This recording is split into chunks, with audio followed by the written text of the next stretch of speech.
السلام علیکم دوستو، اردو داستان چینل پر خوش آمدید۔ آئیے سنتے ہیں شانی کی کہانی قسط نمبر 19۔ معزز سامعین سے امید کی جاتی ہے کہ ویڈیو کو لائک کریں اور چینل کو سبسکرائب بھی کریں، شکریہ۔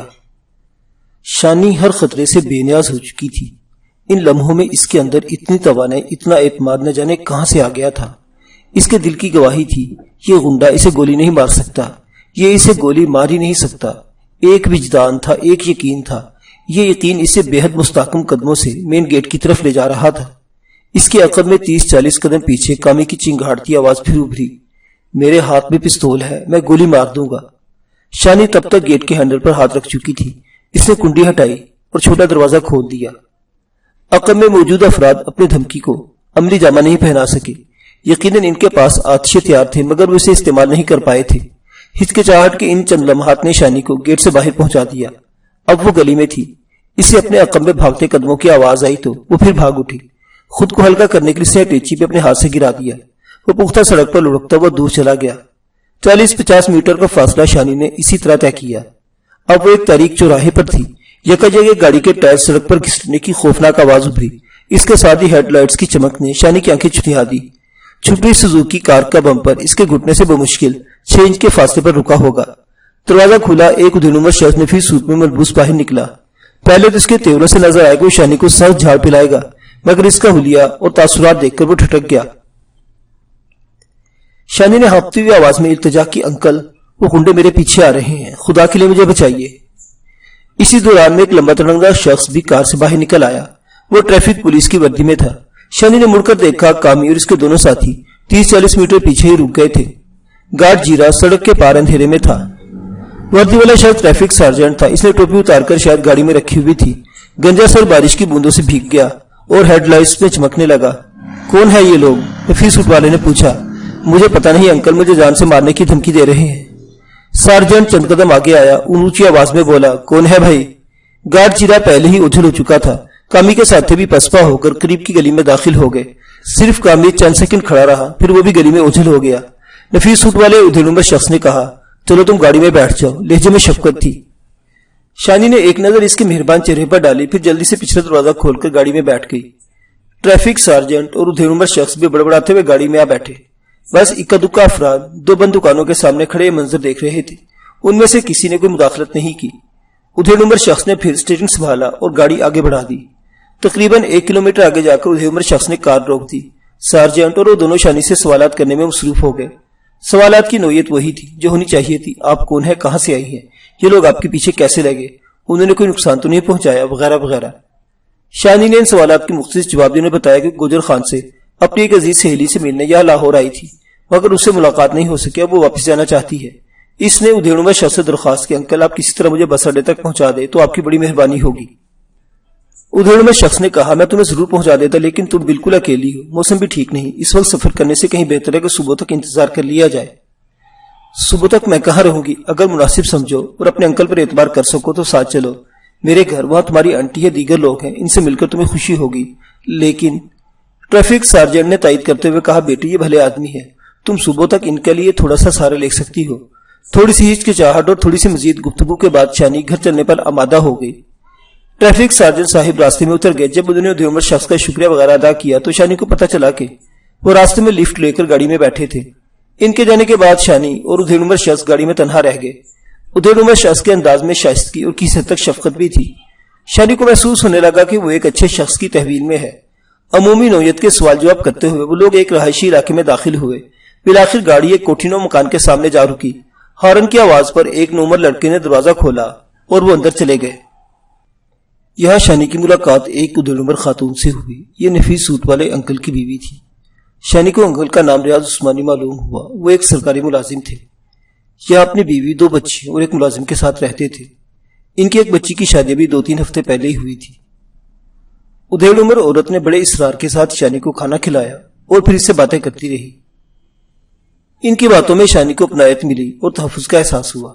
شانی کے کپڑے بارش میں نم ہو چکے تھے۔ خاتون نے اسے اپنی بیٹی کے کپڑے پہنانے کے لیے دیے۔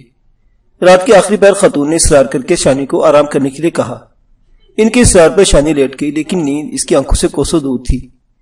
گزر جانے والے واقعات ایک ایک کر کے اس کی آنکھوں کے سامنے آنے لگے اور اس کا دل لرزنے لگا۔ سکندر کی مکروہ مسکراہٹ ابھی تک اس کی نگاہوں میں تھی اور اس کی منحوس آواز کانوں میں گونج رہی تھی۔ اس نے کتنے لچر انداز میں کہا تھا، میڈم جی آپ سیانی بیانی ہے، اس دنیا میں کوئی کام بھی حساب کتاب کے بغیر نہیں ہوتا، کچھ لینے کے لیے کچھ دینا پڑتا ہے، اسی طرح ہی معاملے طے ہوتے ہیں۔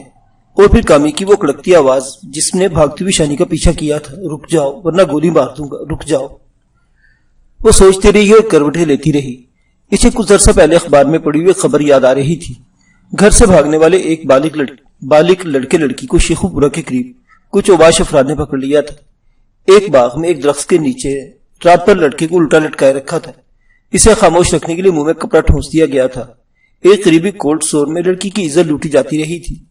ایسے نہ جانے کتنے واقعات روزانہ وقوع پذیر ہوتے ہیں، ان میں سے کتنے منظر عام پر آتے ہیں اور کتنے ہی مصلحت اور عزت کی چادر اوڑھ کر تاریک گوشوں میں چھپ جاتے ہیں۔ شانی خیالوں میں گم رہی اور اپنے موجودہ حالات پر غور کرتی رہی۔ وہ بالکل تہی دست تھی۔ اسے اپنے ٹیچی کا خیال آیا جو وہ سڑک پر پھینک آئی تھی۔ اس میں اس کی کل پونجی تھی۔ گنڈوں سے جان بچانے کے بعد جب وہ عثمانی صاحب کی گاڑی میں آئی تو اس نے کہا تھا کہ وہ اسے کسی طرح بس اڈے تک پہنچا دے۔ تب اس کے ذہن سے یہ بات بالکل نکل گئی تھی کہ اس کے پاس تو کرائے کے پیسے بھی نہیں ہیں۔ صبح 9 بجے کے لگ بھگ ادھیڑ عمر خاتون دبے قدموں اندر داخل ہوئی۔ شاید ان کا خیال تھا کہ شانی سو رہی ہے۔ اسے جاگتا دیکھ کر وہ بڑی محبت سے اس کے پاس ہی بیٹھ گئی۔ انہوں نے بڑے اصرار کے ساتھ شانی کو نہانے پر مجبور کیا، اپنی بیٹی کے ایک جوڑا اسے پہننے کے لیے دیا، اس کے بعد ناشتہ کرایا۔ شانی دوپہر تک ان کی چاہت بھری باتوں کی پھوار میں بھیگتی رہی۔ وہ بڑی جہادیدہ خاتون تھی، جلدی سمجھ گئی کہ اس وقت شانی کا آگے پیچھے کوئی نہیں، اور اگر کوئی ہے بھی تو وہ باوجود اس کے پاس جانا نہیں چاہتی۔ انہوں نے اس معاملے میں شانی کو زیادہ کریدنے کی کوشش نہیں کی۔ شانی نے صرف اتنا بتایا کہ اس کا نام شہناز اور گھریلو نام شانی ہے۔ والدہ کافی عرصے پہلے فوت ہو گئی تھی، پھر بھائی بھی ایک حادثے میں چھن گیا۔ ایک والد تھے جو کافی عرصہ بیمار تھے، چند ماہ پہلے وہ بھی چل بسے۔ اب جو عزیز ہے ان سے اسے بھلائی کی توقع نہیں ہے، وہ ان کے پاس واپس جانا نہیں چاہتی۔ سپہر کو عثمانی صاحب گھر آئے تو ان کے پاس شانی کے لیے ریڈی میڈ کپڑوں کے 2 جوڑے اور ایک گرم چادر تھی۔ اس کے علاوہ ایک درمیانے سائز کا اٹیچی کیس بھی تھا۔ وہ بھی شانی سے تسلی شفی کی باتیں کرتے رہے۔ انہوں نے رسمی انداز میں شانی سے اس کے قوائف معلوم کرنا چاہے، مگر جب انہوں نے محسوس کیا کہ وہ ایک حد سے زیادہ بتانا نہیں چاہتی تو موضوع بدل دیا۔ انہوں نے کہا، اس گھر کو اپنا گھر سمجھو، آئندہ تمہیں جو بھی قدم اٹھانا اس کے بارے میں اچھی طرح سوچ سمجھ لو، اور جب سوچ سمجھ لو تو ہمیں بتا دینا۔ اس دوران میں تم مکمل اطمینان کے ساتھ یہاں رہ سکتی ہو، تمہیں کوئی تکلیف نہیں ہوگی۔ شانی نے خاموشی سے اس بات میں سر ہلایا۔ سر ہلاتے ہوئے اس کی آنکھوں سے 2 آنسو ٹپک کر خود بخود اس کی گود میں گر گئے۔ اگلے 2 روز میں شانی سے حوالے سے واقعی کچھ سوچا۔ اسے 4 دیواری اپنے لیے ایک محفوظ پناہ گاہ کی طرح لگی۔ اس پناہ گاہ میں اسے انکل عثمانی اور آنٹی ماجدہ کی پرخلوص محبت میسر تھی۔ وہ دونوں بڑے کشادہ دل کے مالک تھے۔ ان کی دلی خواہش تھی کہ وہ شانی کا سہارا بنے اور اس کی زندگی کی گتھیوں کو سلجھانے میں اس کی مدد کرے۔ ان کی فقط 2 بیٹیاں تھیں۔ ایک بیٹی بیاہ کر جرمنی میں مقیم تھی، دوسری بیٹی کی شادی بھی حال ہی میں ہوئی تھی۔ افشاں کی رخصتی کے بعد دونوں میاں بیوی خود کو یکدم تنہا محسوس کرنے لگے تھے۔ ایک نوعمر لڑکا شاہد بھی اس گھر کا مکین تھا۔ اس کی عمر 15-16 سال تھی۔ وہ عثمانی صاحب کا دور کا رشتہ دار تھا، گاؤں سے آیا تھا اور یہاں پڑھائی کے ساتھ گھر کا کام کاج کرتا تھا۔ عثمانی صاحب کی بیٹی افشاں کی شادی اسلام آباد میں ہوئی تھی۔ وہ ایک دن اپنے شوہر کے ساتھ صرف 3-4 گھنٹے کے لیے لاہور آئی۔ درمیانے قد اور مختصر سے جسم کی وہ ایک قبول صورت نازک سی لڑکی تھی، بڑے معصوم انداز میں بولتی تھی۔ اس کا شوہر اس کا ہم عمر ہی تھا۔ بعد ازاں شانی کو معلوم ہوا کہ وہ اس کا کلاس فیلو تھا۔ وہ بھی ایک خوش مزاج نوجوان تھا۔ مجموعی طور پر شانی کو یہ سارے لوگ اچھے دل کے لگے۔ اس کے دل میں یہ خیال پیدا ہونے لگا کہ وہ غیر معینہ مدت تک اس 4 دیواری میں قیام کر سکتی ہے اور اپنی زندگی کو نئے سرے سے ترتیب دے سکتی ہے۔ وہ ایک زرد سی دوپہر تھی۔ سامنے لان میں شہتوت کے زرد پتے جھڑ جھڑ کر زردی مائل گھاس پر گر رہے تھے۔ آنٹی ماجدہ کو اچانک ایک فتیدگی پر گلبرگ جانا پڑ گیا تھا۔ انکل عثمانی حسب معمول آفس میں تھے۔ وہ پی ٹی سی ایل میں ملازم تھے اور اعلیٰ گریڈ میں تھے۔ ان کی واپسی شام کو 7 بجے کے لگ بھگ ہوتی تھی۔ ملازم لڑکا شاید ضروری کام کاج کے بعد اپنا ہوم ورک لے کر برآمدے میں بیٹھا تھا۔ شانی کمرے کی کھڑکی سے زرد پتوں کا سفر دیکھتی رہی اور اس کے دل پر پت جھڑ کا موسم طاری رہا۔ ایک عجیب سی اداسی بھری ہوئی تھی اس کے رگو پے میں۔ نگاہوں میں رہ رہ کر رستم شہری، سوار اور ماسی زینب کے چہرے آ رہے تھے۔ وہ سوچ رہی تھی صبح جب انہوں نے اپنے گھر میں نہ پایا ہوگا تو ان پر کیا گزری ہوگی۔ سب سے زیادہ پریشانی سے رستم کے حوالے سے تھی۔ وہ جانتی تھی اس کا رد عمل نہایت سخت ہوگا۔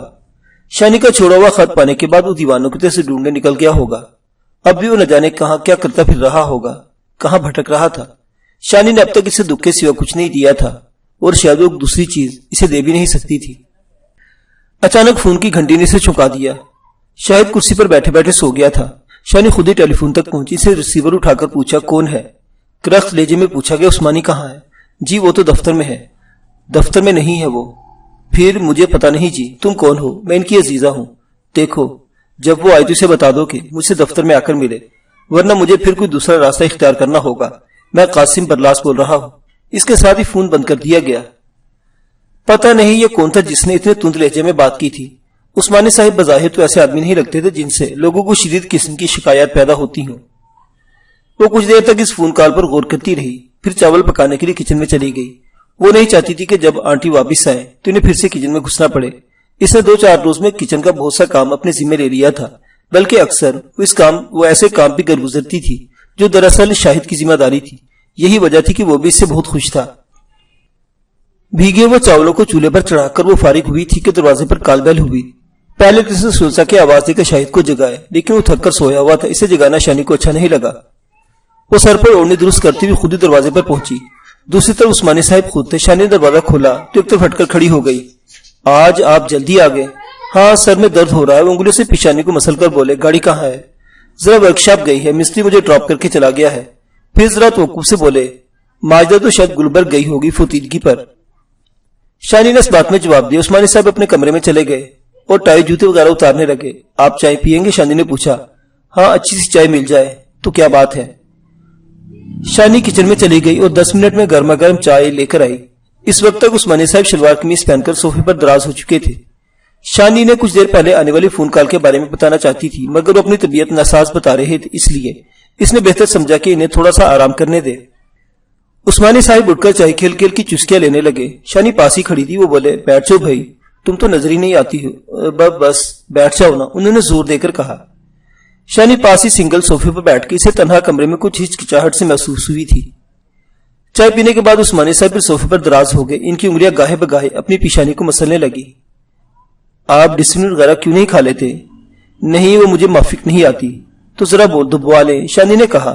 میں شاہد کو بھیجتی ہوں۔ نہیں وہ دباتا کم اور جھنجھوڑتا زیادہ ہے۔ شانی چند لمحے خاموش رہی، پھر اسے خاموشی بوجھل محسوس ہونے لگی، بوجھل اور ناروا۔ وہ ہچکچاتے ہوئے بولی، اگر کہیں تو میں دبا دوں؟ ہاں اگر تمہیں برا نہ لگے تو۔ آپ کیسی باتیں کرتے ہیں انکل؟ شانی نے وہ مشکل کہا اور اٹھ کر عثمانی صاحب کے سرانے آ بیٹھی۔ وہ نیواں آنکھوں سے اسی کی طرف دیکھ رہے تھے۔ اس کی انگلیاں ان کی پیشانی اور سر پر گردش کرنے لگی۔ نہ جانے کیوں شانی کے دل پر بوجھ سا پڑنے لگا، وہی بوجھ اس معاشرے کی دین ہے جو ہر موڑ پر عورت سے اس کا اعتماد اور بھروسہ چھینتا ہے۔ اچانک عثمانی صاحب کی نرم آواز اس کے کانوں سے ٹکرائی، شانی تم اس گھر میں خود کو افشاں کی طرح سمجھو، جیسے وہ میری بیٹی ہے ویسے ہی تم ہو، کسی طرح کی جھجک اپنے دل میں نہ رکھنا۔ شانی ایک دم غنچے کی طرح کھل گئی۔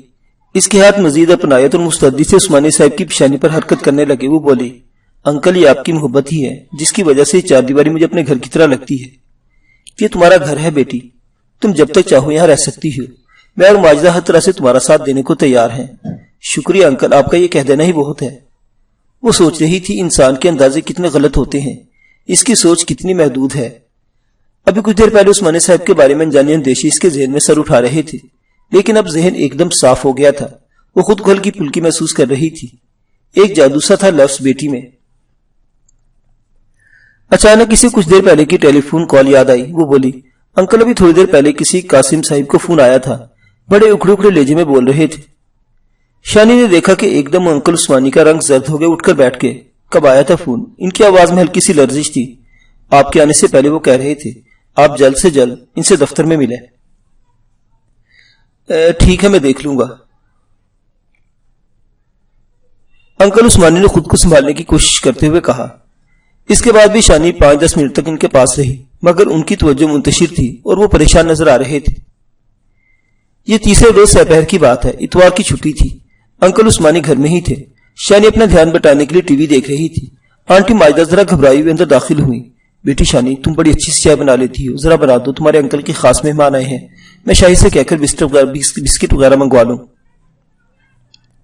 شانی فوراً کچن کی طرف لپک گئی۔ آنٹی ماجدہ کا ہاتھ بٹانے سے بہت اچھا لگتا تھا۔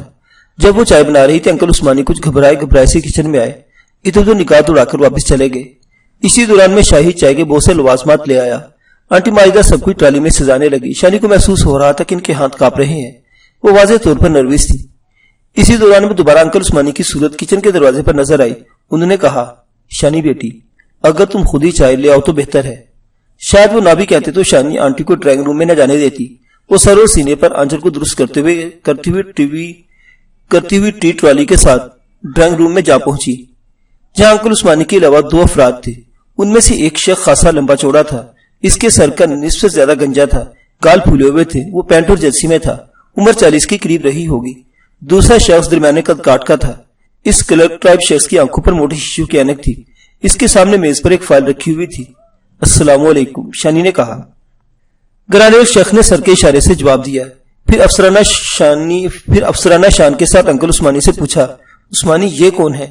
میری عزیزہ ہے، گوجر خان سے آئی ہے، یا کسی اچھی جاب کی تلاش میں ہے۔ بہت خوب، افسر نما شخص نے شانی کو سرتپا گھورتے ہوئے کہا۔ اس کی آنکھوں میں شانی کو عجیب سی چمک نظر آئی۔ اس کے ساتھ ہی اسے احساس ہوا کہ یہ بھاری بھرکم آواز اس نے کہیں سنی ہے۔ پھر ایک دم اسے یاد آ گئی، یہ آواز اس نے فون پر سنی تھی۔ بولنے والے نے اپنا نام قاسم برلاس بتایا تھا۔ چائے پیش کر کے شانی جلدی سے باہر نکل آئی، تاہم اسے محسوس ہوا کہ 2 پرتبش نگاہیں اس کی پوچھ پر چپکی ہوئی ہیں۔ چائے پینے کے دوران میں اور بعد میں ڈرائنگ روم سے تیز لہجے میں بولنے کی آوازیں آتی رہی۔ اینک والا فائل بردار شخص چائے پینے کے فوراً بعد ہی واپس چلا گیا تھا۔ ایک مرتبہ جب وہ دروازے کے پاس سے گزری تو قاسم برلاس کی گرجتی ہوئی آواز اس کے کانوں میں پڑی۔ وہ غالباً انکل عثمانی سے مخاطب ہو کر کہہ رہا تھا، تمہارے قول و فعل میں فرق ہے، تم نے مجھے دھوکہ دیا ہے، کھلا دھوکہ دیا ہے۔ مجھ سے تمہاری ملاقات ہر دوسرے تیسرے روز ہوتی تھی، لیکن تم نے ایک بار بھی افشاں کی شادی کا ذکر نہیں کیا۔ بس جو کچھ ہوا اچانک ہوا۔ انکل عثمانی کی معذرت خواہانہ آواز ابھری۔ جواب میں قاسم برلاس نے پھر چیخ کر کچھ کہا، مگر الفاظ شانی کی سمجھ میں نہیں آئے۔ وہ دروازے سے دور جا چکی تھی۔ رات کو شانی نے اس بارے میں آنٹی ماجدہ سے بات کی تو کچھ نئی باتیں سامنے آئیں۔ آنٹی ماجدہ نے بتایا کہ 2-2.5 سال پہلے عثمانی صاحب کے 2 ساتھیوں نے افسران اعلیٰ سے ساز باز کر کے عثمانی صاحب کے خلاف ایک کیس بنوا دیا تھا۔ اس کیس کی محکمانہ انکوائری کئی ماہ تک ہوتی رہی۔ اب یہ کیس ناکافی ثبوتوں کی وجہ سے تقریباً ختم ہو چکا تھا، مگر انکوائری کمیٹی کے ایک افسر نے بدنیتی کی وجہ سے اس معاملے کو پھر اچھال دیا ہے۔ یہ افسر قاسم برلاس ہی ہے۔ اب وہ مختلف طریقوں سے عثمانی صاحب اور باقی اہل خانہ کو ہراساں کرنے کی کوشش کر رہا ہے۔ اس کا تعلق محکمے کے انویسٹیگیشن سیل سے ہے۔ کمرے میں ہونے والی گفتگو میں شانی نے افشاں کا نام بھی سنا تھا۔ اسے شبہ ہو رہا تھا کہ شاید اس معاملے میں افشاں کا بھی کوئی کردار ہے، تاہم وہ آنٹی کے سامنے خود سے افشاں کا ذکر نہیں کرنا چاہتی تھی۔ اس کا خیال تھا کہ شاید آنٹی خود اس بارے میں کچھ بات کرے، لیکن ایسا نہیں ہوا۔ رات کو شانی دیر تک اس گورکھ دھندے میں کھوئی رہی۔ اسے واضح طور پر محسوس ہو رہا تھا کہ اہل خانہ اس قاسم نامی شخص سے خوفزدہ ہے۔ ڈیل ڈول کے اعتبار سے وہ بھی خاصا دبنگ شخص نظر آتا تھا۔ قد 6.25 فٹ سے کم نہیں رہا ہوگا، جسم چربیلا اور پھیلا ہوا تھا، رنگ سرخی مائل سفید اور چہرہ تمتمایا ہوا تھا۔ ٹی وی آن تھا، شانی کی نظریں اسکرین پر تھی، مگر دھیان اس گھر کے مسئلے میں الجھا ہوا تھا۔ اچانک نگاہوں کے ساتھ ساتھ اس کی توجہ بھی ٹی وی اسکرین پر مرکوز ہو گئی۔ کسی ڈرامے کا سین تھا۔ ایک چھوٹا سا بچہ اپنی ماں کے ساتھ کشتی میں مصروف تھا۔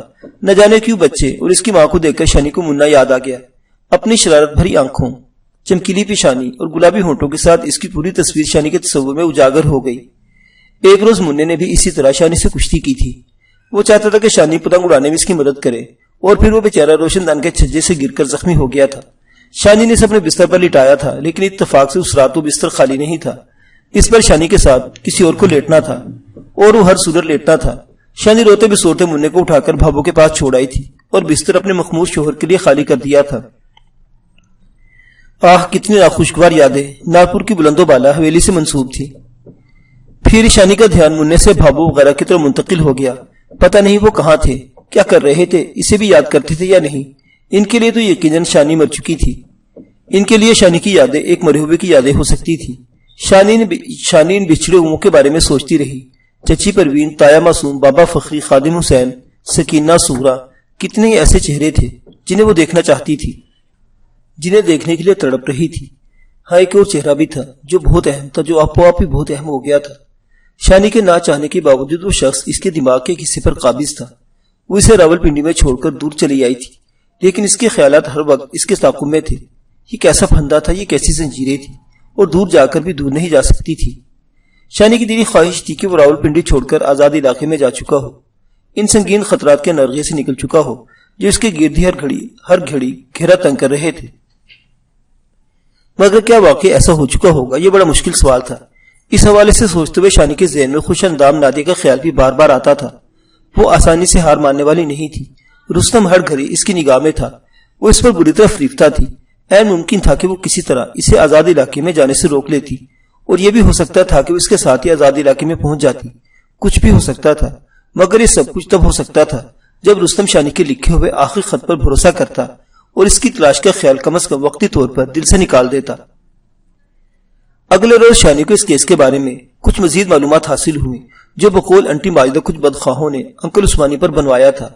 انکل عثمانی محکمہ ٹیلی فون میں ڈی ای تھے۔ آنٹی ماجدہ کی زبانی معلوم ہوا کہ انہیں تار چوری کے ایک معاملے میں ملوث کیا گیا تھا۔ تانبے کے کئی ٹن وزنی تار تھے جن کی مالیت لاکھوں میں تھی۔ انکل کے علاوہ محکمے کے 2 مزید افراد کو بھی ملزم ٹھہرایا گیا تھا۔ بہرحال یہ ساری باتیں پرانی ہو چکی تھی۔ شانی کے سوچنے کی بات یہ تھی کہ اب اس باسی کڑی میں ابال آیا ہے تو کیوں؟ وہ چاہتی تھی کہ آنٹی ماجدہ خود اس بارے میں کچھ بتائے۔ اسی روز شام کو گھر میں پھر سراسیمگی کی فضا پیدا ہو گئی۔ قاسم برلاس پھر دھمکا تھا۔ انکل عثمانی بوکھلائے اندر باہر پھرنے لگے۔ آنٹی کے ہاتھ بھی پھولے ہوئے لگ رہے تھے۔ شانی کو ان پر ترس بھی آ رہا تھا۔ چائے بناتے ہوئے ان کے ہاتھ بری طرح کانپ رہے تھے۔ آج پھر شانی کو ہی چائے لے جا کر اندر جانا پڑا، تاہم آج وہ خود بھی ہچکچا رہی تھی۔ اسے ایک گرانڈیل شخص کی وہ پرتبش نظریں یاد تھی جو کل کمرے سے واپسی پر شانی کی پوچھ سے چپکی ہوئی تھی۔ بادل ناخواستہ وہ اندر داخل ہوئی۔ آج اینک والا کلرکنما شخص کمرے میں موجود نہیں تھا۔ گرانڈیل قاسم برلاس کے عین سامنے عثمانی صاحب صوفے پر سکڑے سمٹے بیٹھے تھے اور کچھ منینی سے نظر آ رہے تھے۔ آج خلاف توقع قاسم برلاٹ کا موڈ کچھ بہتر تھا۔ اس نے شانی کا اسلام کا جواب مسکرا کر دیا اور بولا، عثمان، تم نے ان کا نام نہیں بتایا۔ اس کا نام تو شہناز ہے، لیکن ہم اسے شانی کہتے ہیں۔ رشتے میں مم میری بھتیجی لگتی ہے۔ قاسم برلاس نے ایک بار پھر جلتی نظروں سے شانی کو سرتپا گھورا اور بھاری آواز میں بولا، کتنی پڑھی ہوئی ہیں آپ؟ گریجویشن، شانی نے سر جھکاتے ہوئے کہا۔ کمپیوٹر آپریٹ کرنے کا بھی تھوڑا بہت تجربہ ہے یا نہیں؟ نہیں جی۔ اگر ہوتا تو اچھی بات تھی۔ میرے ایک ملنے والے رفیق پراچا صاحب ہے، ٹریول ایجنسی ہے ان کی، وہاں ایک آسامی خالی ہے، لیکن کمپیوٹر سے واسطہ پڑے گا اس جاب میں۔ وہ تو کوئی بات نہیں جی، انکل عثمانی نے کہا۔ ذہین بچی، آپریٹنگ تو 2-3 ہفتے میں سیکھ جائے گی۔ ہاں، لگ تو واقعی ذہین رہی ہے، قاسم برلاس نے کہا۔ پھر افسرانہ شان سے سامنے صوفے کی طرف اشارہ کرتے ہوئے بولا، شانی بیٹھ جائیں آپ۔ شانی نے ایک نظر انکل عثمانی کی دھواں چہرے پر ڈالی۔ وہ جیسے بزبان خاموشی کہہ رہے تھے، بیٹھ جاؤ شانی، میری مدد کرو، میں اس مگرمچھ کے جبوں میں ہوں۔ تم کچھ دیر تک باتوں میں اس کا دھیان بھی اپنی طرف لگاؤ تاکہ میں سانس لے سکوں۔ شانی بیٹھ گئی۔ قاسم برلاس انٹرویو لینے والے انداز میں اس سے سوال جواب کرنے لگا۔ شانی صورتحال کے لیے پہلے ہی ذہنی طور پر تیار ہو گئی تھی۔ اس نے ان سوالوں کے نپے تلے جواب دیے۔ اسی دوران میں اس نے چائے بنا کر قاسم اور انکل عثمانی کو بھی پیش کی۔ اس نے اوڑھنی سے اپنا سر اور سینہ اچھی طرح ڈھانپ رکھا تھا۔ پھر نہ جانے کیا بات اس سے لگ رہا تھا جیسے وہ اس شکرت چشم افسر کے سامنے بے لباس بیٹھی ہے۔ وہ جلد سے جلد یہاں سے اٹھ جانا چاہتی تھی، مگر اس کے لیے کوئی معقول بہانہ چاہیے تھا۔ آنٹی ماجدہ ہی اندر آ جاتی تو شاید اسے باہر نکلنے کا موقع مل جاتا، لیکن وہ تو جیسے کہیں غائب بھی ہو گئی تھی۔ پھر شاید انکل عثمانی نے خود ہی محسوس کر لیا کہ شانی یہاں بہت بے آرام ہو رہی ہے۔ انہوں نے کہا، شانی بیٹا ذرا دیکھنا، میرا خیال ہے کہ میں اوپر والے کمرے میں ٹی وی کھلا چھوڑ آیا ہوں، اسے آف کر دینا۔ شانی جی اچھا کہتی ہوئی تیزی سے باہر نکل گئی۔ ایک بار پھر اسے اپنی پشت پر 2 آنکھیں چبھتی ہوئی محسوس ہوئی۔ اسے دال میں کچھ کالا نظر آنے لگا۔ اس نے سوچا، آئندہ اگر یہ شخص آیا تو اس کے سامنے نہیں جائے گی۔ ایسے کاموں کے لیے شاہد کا بھی استعمال کیا جا سکتا تھا، یا پھر آنٹی بھی جیسے تیسے چائے سرو کر سکتی تھی۔ شانی کو محسوس ہو رہا تھا کہ اگر وہ 1-2 بار مزید اس قاسم نامی شخص کے سامنے گئی تو انکل آنٹی کے لیے اور خود شانی کو اپنے لیے بھی کوئی مصیبت کھڑی ہو جائے گی۔ وہ بے آسرا تھی۔ اس 4 دیواری کی صورت میں اسے ایک موضوع پناہگاہ میسر تھی۔ وہ اتنی جلدی اس پناہگاہ سے محروم ہونا نہیں چاہ رہی تھی۔ بار بار اس کے ذہن میں یہ خیال بھی پیدا ہو رہا تھا کہ کتنا اچھا ہوتا کہ وہ پہلے دن ہی اس شخص کے روبرو نہ گئی ہوتی۔ یہ حقیقی بات تھی، کبھی کبھی شانی خود اپنے آپ سے ہی بیزار ہو جاتی تھی۔ وہ جوان تھی تو اس میں اس کا کوئی قصور تھا؟ اللہ نے اسے اچھی صورت دی تھی، اب وہ اپنا چہرہ و حلیہ بگاڑنے سے تو رہی۔ وہ صرف اتنا کر سکتی تھی کہ خود کو نمایاں نہ کرے، خود کو حد الامکان سادگی اور سنجیدگی میں لپیٹ کر رکھے، اور وہ سب کچھ کرتی تھی۔ بلکہ کبھی کبھی تو یوں محسوس ہونے لگتا تھا کہ وہ اپنی جاذب نظری پر خود ہی شرمساری ظاہر کر رہی ہے۔ آج کل بھی وہ بالکل سادہ لباس میں تھی۔ جو کپڑے سے انکل عثمانی نے لا کر دیے تھے، ان میں دوپٹہ قدرے شوق اور خوش رنگ تھا۔ شانی نے دوپٹہ ٹیچی میں رکھ کر افشاں کا ایک سفید دوپٹہ لے لیا تھا۔ میک اپ کرنا تو دور کی بات تھی، اس نے کبھی بال بھی ٹھیک سے سنوارے نہیں تھے۔ وہ انہیں بےحد کس کر باندھتی تھی اور دوپٹے سے ڈھانپے رکھتی تھی۔ وہ قاسم برلاس کے بارے میں سوچتی رہی اور اس نے تہیہ کر لیا کہ وہ اب اس کے روبرو نہیں جائے گی۔ اسے واضح طور پر محسوس ہو رہا تھا کہ یہ شخص اہل خانہ کو مرعوب کر کے بیٹھا ہوا ہے اور اب ان سے ہر جائز و ناجائز فائدہ اٹھانے کے چکر میں ہے۔ شاید اس معاملے میں انکل کی چھوٹی بیٹی افشا کا بھی کوئی کردار رہا ہوگا۔ وہ سوچنے لگی کہیں ایسا تو نہیں تھا کہ یہ شخص نرم و نازک افشا کو بھی انہی نظروں سے دیکھتا ہو جن سے خود شانی کو دیکھ رہا تھا۔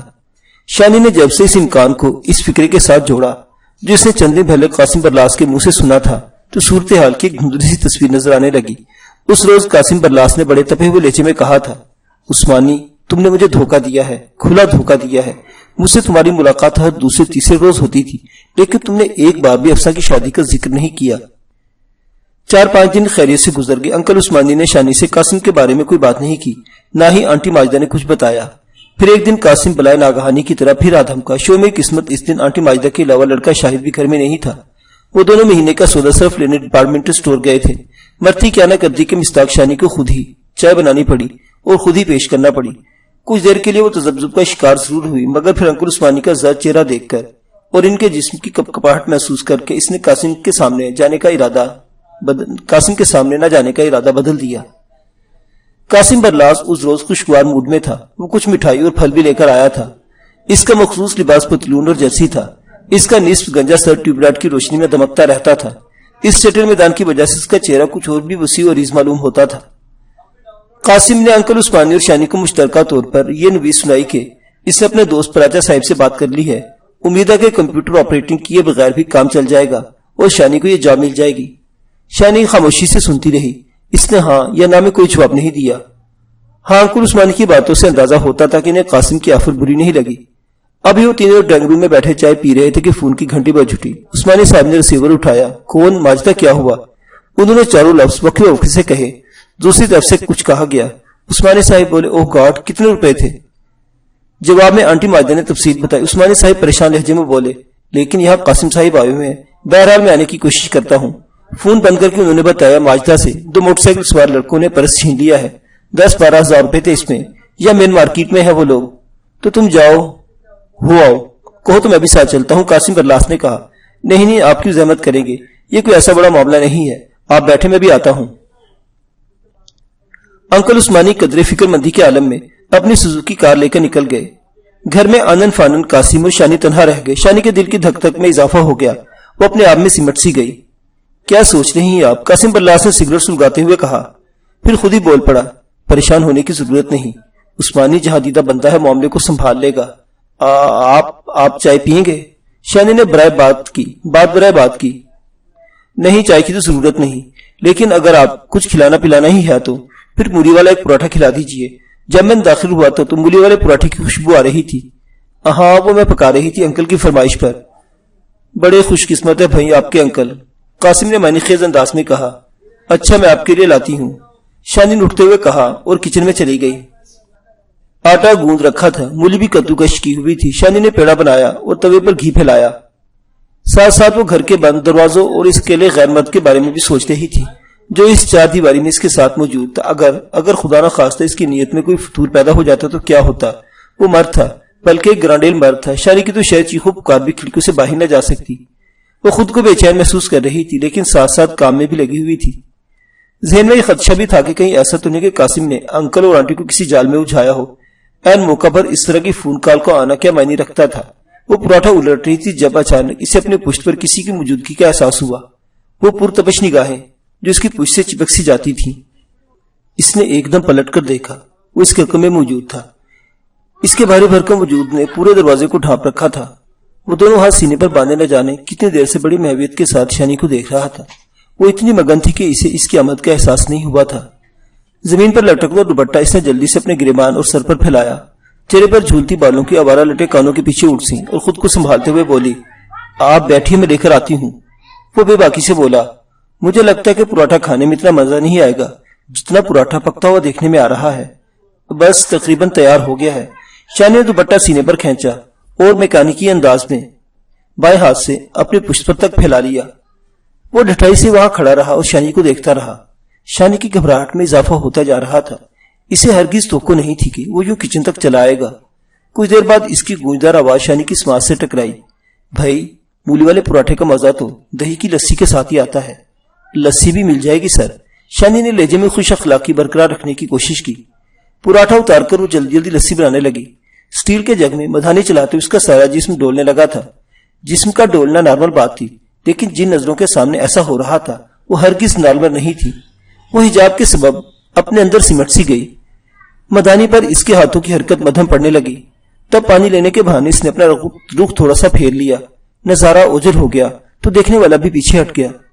وہ جا کر پھر سے ڈرائنگ روم میں بیٹھ گیا۔